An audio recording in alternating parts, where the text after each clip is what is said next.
Hey everybody, I'm Dominic from askmediy.com. In this video, I'm going to show you how to frame a wall. In this case, using 2x4s, whatever you want to use, 2x6s, 2x4s, whatever. It's all done the same way. Okay, check it out. On our wall, we always have a bottom plate, and our studs will come up, and then we have our top plate on that, where the studs are going to go up too. Okay. The first thing we want to do is start marking these out, and we want to get our plates the same. So in this case, we have, whatever, 4 feet for our plates. They are exactly the same. Real important. I mean, it doesn't have to be 100% precise. We're not doing brain surgery here, but close enough, right?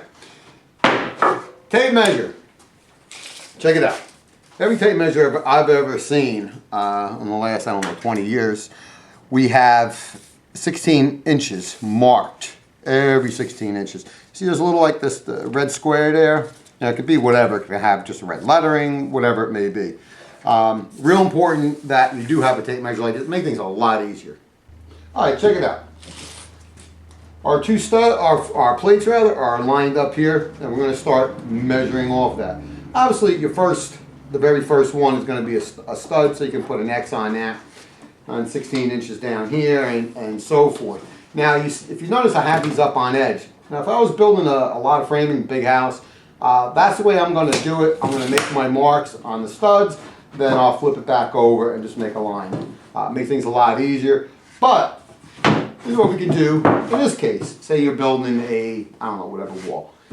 It's important that you keep these together because our marks, now, a speed square, okay, is what you can use. You can use a big framing square if you want, but the speed square, and it's called that for a reason.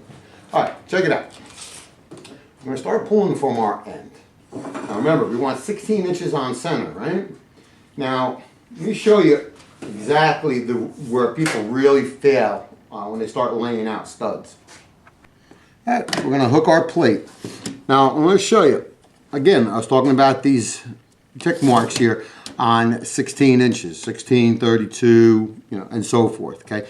Now, being that we're hooked on the end of the plate, and our stud is 1.5 inches thick, which is 3/4 thick.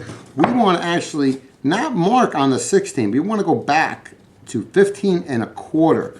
So reducing it by that 3/4 of an inch. You make your line like that and scribe out like that to the left, knowing that the stud is going to go on the left side of that line.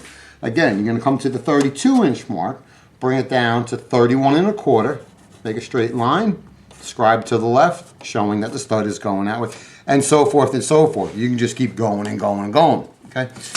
Now that we made those 2 lines like that, normally I would do them with the 2 plates right next to each other. So we're just going to go like this. Make a line, like that, go to your next one, line, like that. So you end up with something like this. Now this is obviously just showing the 2 studs. It's a short wall, just our mock-up for our wall. And we have our end stud here. We'll put an X there, an X there, and way back here to another stud, if that is within 16, and it just about is. So, I mean, on the walls, obviously your walls more than likely be a lot longer than this. So now we can start putting our studs like that, right on that line. See that again? Kaboom. And put another one right here. So what we end up with is actually 16 inches on center. So if you place the tape measure right in the center of that stud to the next stud is 16 inches on center. And that's what that means, okay? And in this case, we're going to add our other stud right here. So I'm going to go and start nailing these up here so they don't fall all over the place while I show you. All right. Here everyone, I went and framed up, just nailed in our studs, our top plate, our bottom plate, which again was exactly the same because we marked them exactly the same. Even if it doesn't, even if it was like bent over, don't worry about it.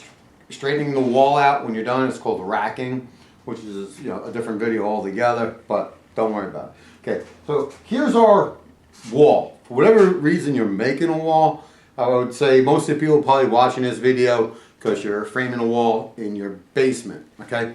Now, if you're building a wall in your basement, the top plate and the bottom plate, it's done the same. But if it was a shed or an addition, there's a little bit extra you need to do. But one thing that's important, no matter what wall you're building, you always have another wall joining up to it, middle to the end. So let's say in this case we're doing one on the end. What happens? It's great. We're going to get our sheetrock now, and we're going to screw it onto the wall. Then we have our other wall here. And now we need nailers, which, lucky enough, I made another wall, which I'll have to set something up and show you exactly why you need nails. Now, a nailer is going to be another stud in the wall, something like that. Okay, so let me dismantle this, make some room, and I'll show you. Okay, we built our two little mock-up walls here. The stud 16 inches on center. Now, like again, I'm saying, if you were doing framing a basement, a lot of mistakes that people make when they try to join these walls in the basement is do something idiotic like that. Okay, no good. And the reason why they do that, because if you look, we have our edge right here, so we have something to nail our sheetrock to. No good. Okay, we want to bring them together like that. Now, when we do that, and that's fine and dandy. When we put our sheetrock up, we have our nailer here, but right here, we don't have anything to nail it to. And that's when we get another stud, cut to the same as the other ones, and we'll place our stud in like that. So we have a nailer for this side, and we have a nailer for that, which is real important. You know, you don't want your sheetrock cracking and falling in on you. Once you do that, now there are a couple different ways to build a corner. This is one of them. What I like to do is put blocking in between on the stud. You know, normally your stud's 8 feet big, so that stud is not going to bounce around, and it's going to be nice, and you get to nail the adjacent wall to it. Okay, that's fine and dandy. One quick thing, a lot of people ask me this, well, why do they got to be 16 inches on center? How come you just can't put enough so it looks good, or you know, can hold up? Lots of reasons. You go 16 inches on the studs, whether it be a ceiling joist, floor joist, whatever it may be, okay?